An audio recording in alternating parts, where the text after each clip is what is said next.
Gentlemen, thank you very much for your time. Let me start with you, Mr. Manuel. You were at that meeting yesterday. The minister, you're telling us off air that she was not present.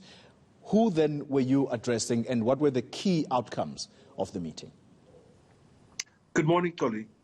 First of all, it was the Deputy Minister that was there. So we were meeting with the Ministry, the Deputy Minister and the DG, and a number of the other officials as well. And of course, we were taking a report on the progress of the document we tabled. Remember that it is only the teacher unions as a collective that have tabled a document whereby we have requested that we look at the situation as it currently stands and make a decision on the continued attendance at school and whether we don't need a break right now and a return later. And that is the report that we were taking. However, of course, we were informed that it's not finalized. We were given an indication, which is part of the confidentiality we've got to keep. But we were given an indication that that is going to the Cabinet this morning, and that as soon as Cabinet has done, we will have an announcement by either the Minister or the President himself. So we are confident that we've put up a good enough argument and rationale for the closure for August, and we certainly hope that the chips will fall in that direction. Let me come to you, Mr. Machipi, and ask the question, where do you stand, or where does your union stand in the argument about schools remaining open? Look, like my colleague Basil indicated, we are united, we are together. We stand with other unions that the school should close, as you pointedly indicated, that in view of the high rate of infection in the country. Indeed, we want schools to be closed like other unions. So you want schools to be closed, but the other argument is that teachers must continue to get their salaries, though. Just listening on radio as I was coming to work this morning, some teachers are actually saying this is a bad decision. Teachers are simply lazy and they need to get to work. Yes, that is the perception out there. And our proposal is not saying as teachers we will be sitting at home. This is not a holiday that we are requesting. We in the proposal we indicated what are the things that we should be doing in the interim while learners are at home. So this is not a holiday. And the other one is that I think people do not understand how we operate.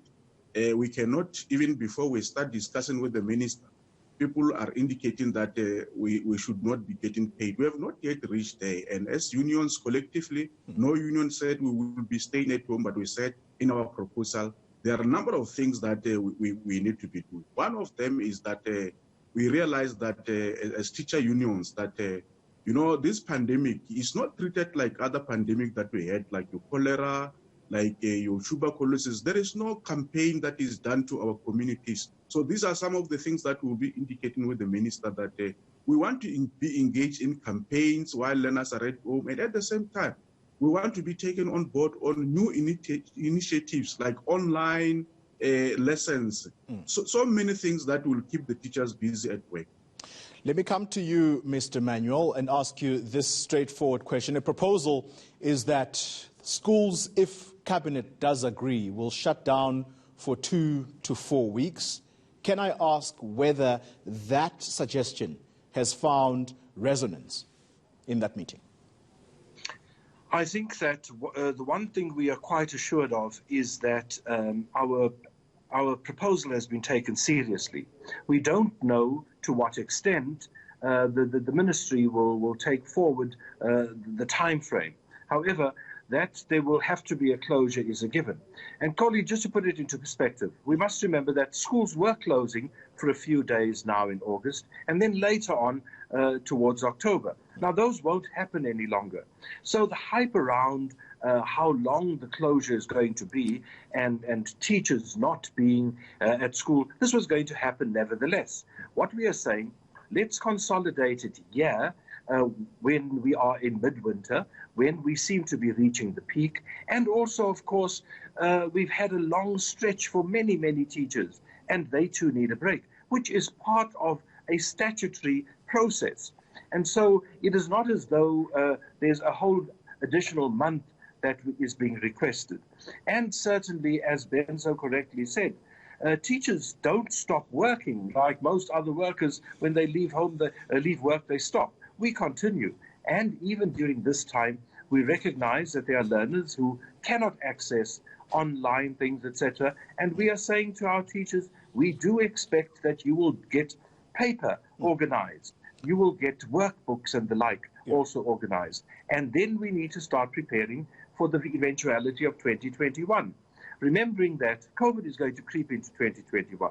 And that curriculum needs serious attention, especially because there are gaps in this year. Let me chip in there, Mr. Manuel, and take it back to Mr. Machipi, who is in Limpopo. It's an interesting point that Basil Manuel is putting forward, Mr. Machipi, that teachers have been working hard.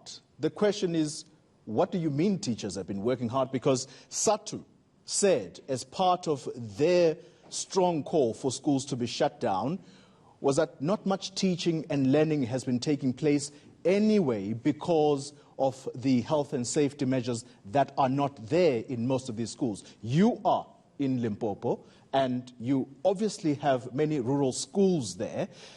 Can you really tell the nation that there has been teaching and learning in the past number of weeks that schools have been opened? Indeed, there has been teaching going on, and teachers indeed are working very hard. One other thing that we want to point out to you and to the nation is that the work of the teacher is not only to stand in front of the kids and it ends up there. Teachers, when the 7 working hour is finished, they remain at school teaching the very same learners who have got challenges, those who are lagging behind in terms of their program. They also have extra lessons during weekends. The very same teachers, they have weekends. They also work at home. They take the set books, work at home. So the work of the teacher is beyond the 7 working hours. Online learning, now, has it been a feature at all in Limpopo? No. The online learning is what we want to venture into, because the COVID-19 environment is also dictating that we should venture into such innovations and initiatives. That's what we want to do with the Department of Education. But the issue of saying there is no meaningful teaching that is going place is that there have been many positive cases that are reported in the schools across the country. And when that happens, schools will stop for 2 days or 3 days. In that case, these stop and go, they disturb the rhythm. It is for that reason that we hear other people are saying there has been no meaningful teaching in the schools. The other one is that a sporadic incident of schools, particularly in rural areas, that do not have water. And some of the schools, when sanitizers are finished or when the scanners are not working, we find that there will be no schooling because they cannot allow learners to be in such an environment. Provincial departments sometimes do let us down because they do not supply certain things that are replenished. Yeah. Mr. Manuel, you have the last bite here. I've got to ask you the question.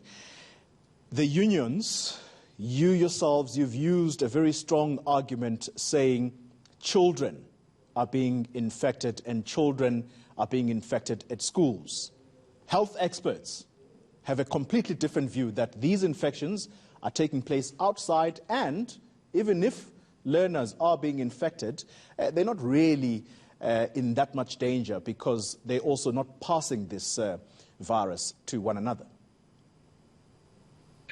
Colleague, and the science is evolving. Certainly we are saying it doesn't matter where people pick up the virus. The fact that it is there is a given. And remember, we are talking about our teachers as well. So the levels of anxiety are what is chasing a lot of this as well. Because our teachers, and if we say that our teachers are not doing as good a job as we know they can, when you are anxious and when you are all wound up, you certainly are not there at your fullest. But this is where the problem is, Mr. Manuel. I'm sorry to cut in. The problem is that some are saying, why should teachers be treated with kid gloves, or why do they enjoy special treatment when other public servants like doctors, you have nurses, you have police officers, they are also in the front line of this COVID-19 fight? So what makes teachers special? Because teachers are different. And in fact, every profession is different. Like your nurse. When your nurse returns home, she doesn't continue working, and the teacher does. So let's recognize that there are vast differences from one profession to the other. And making simple comparisons is not always fair and possible. But we also want to say teachers are there in their full number, whilst most other places of work, except, of course, the health profession, are there at a 1/3 rate. And we haven't complained about this. We've gotten back and we've tried to make it work. I think the broader public needs to realize that it is educators, teachers, that have actually made it possible to return to school. And teachers will see to those things that have come up as latter issues, the feeding of children, safety, etc. We are the ones that are seeing to that constantly. So credit needs to be given to the differences that make us teachers. If we were just all the same, we wouldn't be a different profession, would we now? All right. Basil Manuel, thank you very much for your time. He is with Teacher Union NAPTOSA, and Ben Machipi from the Professional Educators Union in Limpopo. Thanks indeed, sir, for making the time. And this discussion does not end with these two unions. We are going to have other unions within this hour and, in fact, the next hour.